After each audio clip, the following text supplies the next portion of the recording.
जादुई साबुन का जादू।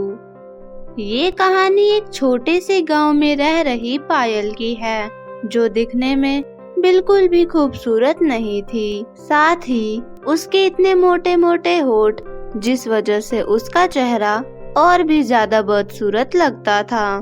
गांव की सभी खूबसूरत लड़कियां पायल का बहुत मजाक बनाया करती थी। सभी लोग पायल को काली बंदरिया कहकर चिढ़ाया करते थे। पायल की भी एक छोटी बहन थी, जिसका नाम था रूपा। अपने नाम की तरह ही वो रूप में बहुत ज्यादा खूबसूरत थी, पर साथ ही रूपा को अपनी सुंदरता पर बहुत ज्यादा घमंड था। वो बस यही सोचती कि उसकी जैसी खूबसूरती किसी के पास नहीं, और सबसे बड़ी बात तो ये थी कि वो अपनी ही बड़ी बहन पायल को उसके रंग रूप के लिए चिढ़ाया करती थी। तुझे तो लग रहा है किसी कचड़े के डब्बे से उठा कर लाए हैं, तभी इतनी काली बदसूरत है। पर मुझे देख, कितनी ज्यादा खूबसूरत हूँ मैं। तुझ में और मुझ में पूरे जमीन आसमान का फर्क है। कहाँ तू काली और मैं दूध जैसी गोरी। और इसी तरह रूपा अपनी बड़ी बहन का बहुत मजाक बनाया करती थी। ऐसे ही एक दिन उनकी माँ बाजार जा रही होती है। तभी वो अपनी बेटियों से पूछती है, मैं बाजार जा रही हूँ तो सोच रही हूँ तुम दोनों के लिए एक एक जोड़ी कपड़े ले आऊँ। बताओ तुम्हें कौन से रंग की ड्रेस चाहिए, बताओ पायल। ओफो माँ, ये भी कोई पूछने वाली बात है। अब काली बंदरिया के लिए काले कपड़े ही आएंगे ना, अब इस पर थोड़ी ना लाल या पीला अच्छा लगेगा। रूपा, ये तुम कैसी बातें कर रही हो? वो तुम्हारी बड़ी बहन है। तुम्हें अपनी बड़ी बहन का आदर सम्मान करना चाहिए, उसे उत्साहित करना चाहिए, पर तुम उसी का मजाक बना रही हो। चलो माफी मांगो उससे। माफी? और मैं तो नहीं मांग रही। और हाँ, मैंने कुछ गलत नहीं बोला। हमारे घर में ये सबसे मनहूस है। अपने बारे में इतनी बुरी बुरी बातें सुनकर पायल वहाँ से उदास होकर चली जाती है। पायल को जानवरों से बहुत ज्यादा प्यार था। वो जहाँ भी जानवरों को देखती, उन पर प्यार से हाथ फेर दिया करती थी। ऐसे ही एक दिन पायल कुछ बिल्लियों को दूध पिला रही होती है। तभी वहाँ पर गांव की कुछ लड़कियाँ आती है और कहती है, ये देखो, जैसी है वैसे ही जानवरों की मदद करती है। अब कोई लड़का इसे भाव तो देता नहीं, इसीलिए बिल्लियों से ही बातें कर कर अपना गुजारा कर रही है। वैसे बिल्ली और पायल में देखा जाए तो बिल्ली तो फिर भी ठीक लग रही है, पर पायल। और ऐसा बोलकर वो सभी लड़कियां हंसने लग जाती है। मुझे जानवरों से प्यार है, इसीलिए मैं उनकी मदद करती हूँ। तुम लोगों ने आज तक किसी की मदद नहीं की, इसीलिए तुम क्या जानोगे। और ऐसा कहकर पायल वहाँ से चली जाती है। अब ऐसे ही कुछ समय बीत जाता है। एक दिन जब पायल किसी काम से बाहर जा रही थी, तभी उसे पेड़ पर बैठी एक घायल चिड़िया दिखती है, जिसके पंख पर चोट लगी हुई थी। वो बहुत ज्यादा घायल हो रखी थी। ये देखकर पायल से रहा नहीं गया, उसका दिल भावुक हो गया और फिर वो चिड़िया को पेड़ पर से उतार कर उस पर दवाई लगाने लग गई और फिर चिड़िया को खाना और पानी भी दिया। थोड़ी ही देर में वो चिड़िया पहले जैसी ठीक हो गई, पर तभी वो चिड़िया एक परी के रूप में बदल जाती है, जिसे देखकर पायल बहुत ही ज्यादा घबरा जाती है। घबराओ मत पायल, मैं एक परी हूँ। तुम कितने साफ दिल की हो। तुमने एक चिड़िया की मदद करी जो तुम्हारी कोई नहीं लगती, जिससे तुम्हारा कोई नाता नहीं है। हाँ परी, क्योंकि मुझे जानवरों, पक्षियों और हरियाली से बहुत प्यार है। मुझे जहाँ भी जानवर दिखते हैं, मैं उनसे बात करने लगती हूँ। मुझे इससे बहुत ज्यादा खुशी मिलती है। पर आप एक परी में कैसे बदल गई? क्योंकि मैं तुम्हारी परीक्षा ले रही थी, पर उनमें से तुम ही थी जिसने मदद की, और तुम्हारा व्यवहार देखकर मुझे बहुत खुशी हुई। बोलो, तुम्हें इनाम में क्या चाहिए?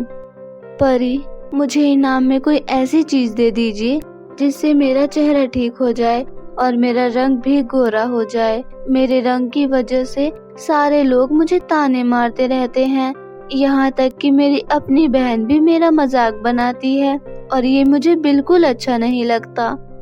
इसके बाद परी अपनी जादुई शक्तियों से एक साबुन लाती है और कहती है, ये लो जादुई साबुन, इसे लगाने के बाद तुम्हारा चेहरा खिल उठेगा और तुम अपनी हर इच्छाओं को पूरा कर सकती हो, पर उससे पहले तुम्हें ये साबुन लगाना पड़ेगा। ये देखकर पायल बहुत ज्यादा खुश हो जाती है और जब वो उस साबुन से अपना चेहरा साफ करती है तो सच में उसका चेहरा खिल उठता है। और जब पायल अपने आप को शीशे में देखती है तो उसकी तो खुशी का ठिकाना ही नहीं रहता। तभी उसके दिमाग में एक आइडिया आता है। अब मैं सबको बताती हूँ, सभी ने मेरा बहुत मजाक बनाया है, अब मैं उनको उनकी गलती की सजा दूंगी और सब मेरा इतना गोरा चेहरा देखकर हैरान रह जाएंगे। इसके बाद वो अपने गांव की लड़कियों के पास जाती है। वो लड़की जिसका नाम था सुनैना, वो अपने होने वाले पति से मिलने जा रही थी और साथ ही पायल भी उसका पीछा कर रही थी। और फिर वो पेड़ के पीछे से खड़ी होकर पायल उसकी सारी बातें सुनने लगती है। अब हम कुछ ही दिनों में शादी कर लेंगे और फिर एक खुशी खुशी जीवन व्यतीत करेंगे। मुझसे तो इंतजार ही नहीं हो रहा कि मैं कब तुम्हारी पत्नी बनकर आऊंगी। दोनों ही ऐसी प्यार भरी बातें कर ही रहे होते हैं कि तभी पायल कहती है, इसने भी मुझे बहुत चिढ़ाया है। हे जादुई साबुन, इस लड़की को 60 साल की बुढ़िया बना दो ताकि इसका पति इसे देखते ही डर के भाग जाए। और फिर कुछ ही मिनटों में वो लड़की एक बूढ़ी औरत में बदल जाती है और उसका ये रूप देखकर उसका होने वाला पति भी बहुत डर जाता है और वहाँ से भाग जाता है। पर सुनैना को समझ ही नहीं आता कि उसके साथ क्या हुआ। इसके बाद पायल दूसरी लड़की के पास जाती है जिसका नाम था नेहा।